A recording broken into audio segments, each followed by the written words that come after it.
Hello everyone, it's SpawnPoint and welcome back to another video. And today we're taking a look at this new controller. So this is the SCUF Instinct Pro Controller. It's got remappable paddles, instant triggers, removable faceplates and 3 different profiles. But do you really need a Pro controller like this, and what are the advantages? So I'll do a quick unboxing, we'll set it up and I'll show you what new features this controller comes with and whether it's worth picking one up.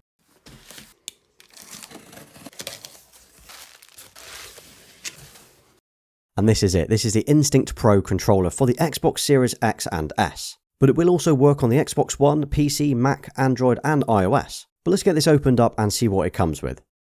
So in the box there's the new controller, which looks really nice. I've gone for this steel grey and black theme, no surprises here. Then there's the accessories box, which comes with a spare set of thumbsticks and a USB Type-C cable.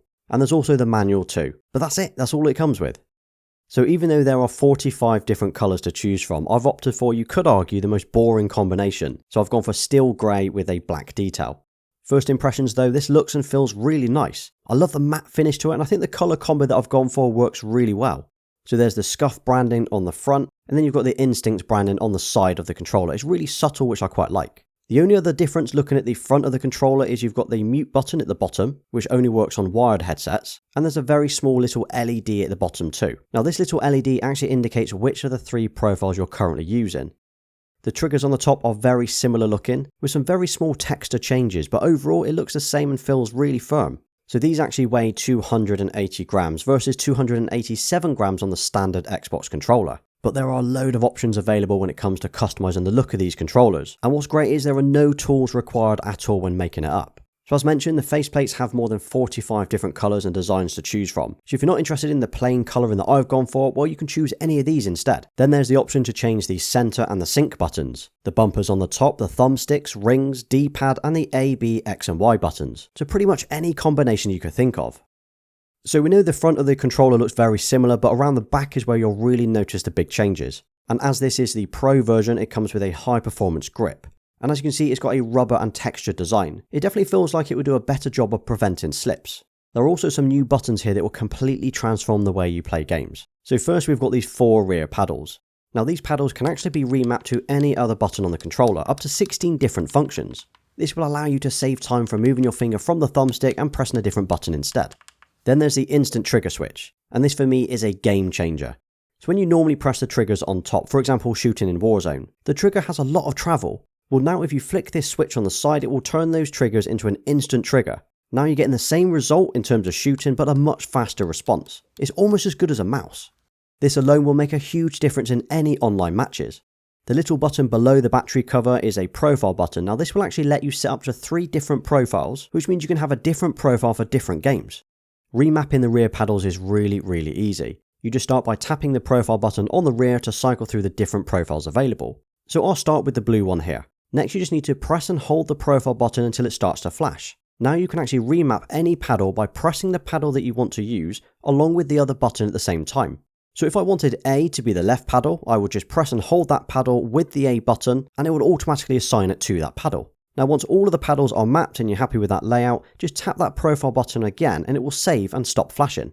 If you want to remove a mapped button from a paddle, all you need to do is map that button to the share button and it will then actually inactivate that paddle. The only buttons the paddle cannot be mapped against are the Xbox button, the share button and the LT and RT triggers. And as you can set different profiles up, well, you can have a different colour for each game that you play. If you want to change the thumbsticks, faceplate, D-pad or anti-friction rings, you can do this really easily. Simply remove that faceplate just by pulling the top part here, and as it's magnetic there's only a little resistance. Once off you can actually see the controller underneath. You can change the thumbsticks just by pulling them firmly and they will pop off. Then once you're ready to, or if you've got a different pair of thumbsticks, you can just push those back on. Swapping the D-pad is actually even easier. As it's magnetic you just lift it away and you can just replace it. There are also some anti-friction rings on the front of the faceplate, and if you want to swap those out to a different colour for example, you can just push those out from behind and swap those to a different colour. And what's great about this is once you've actually bought the controller, well you can change the look and feel of that controller just by changing the accessories. So you could have a whole new look and feel just by changing that faceplate or changing the thumbsticks. You don't need an entire new controller. I've mentioned this one is the Pro version, but there is also a non-Pro model too. The only difference between the two is the high performance grip on the back and the trigger stops. Everything else is exactly the same. So if you're wanting those 2 features, you would definitely want to go for the Pro model. To get the controller set up for the first time, simply connect that USB-C cable into the console and into the controller. Once it's connected, it will automatically pair for both wired and wireless gaming. And that's it, there's nothing else to install and you're good to go. You might be wondering what the warranty is like on one of these controllers. Well, SCUF themselves offer a 6 months warranty. Now for me, that's not actually enough. I mean, I've never broken a controller. In all those years of gaming, I've never broken one. But it's still peace of mind knowing that most things I own come with a 1 or 2 year warranty. So 6 months seems pretty short for such an expensive item. I've only been using this controller for the last 3 or 4 days, but so far it's awesome. Now this is my first ever SCUF controller, so I've got nothing to compare it to other than normal controllers. But these paddles and the instant triggers really are a game changer for me. If you like the idea of custom paddles or these rear triggers for FPS gaming, I would highly recommend picking one up.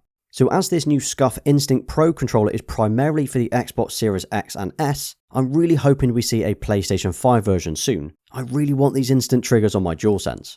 How about you? Will you be picking up this Instinct controller, or are you hoping to see a PlayStation 5 version in the future? Well, that was a quick look at the new Instinct Pro Controller. I hope you liked it. Thank you for staying to the end. If you've got any questions, drop those in the comments. Don't forget to hit that like button, subscribe to the channel and turn notifications on so you don't miss my next upload. You can also follow me over on Instagram and Twitter.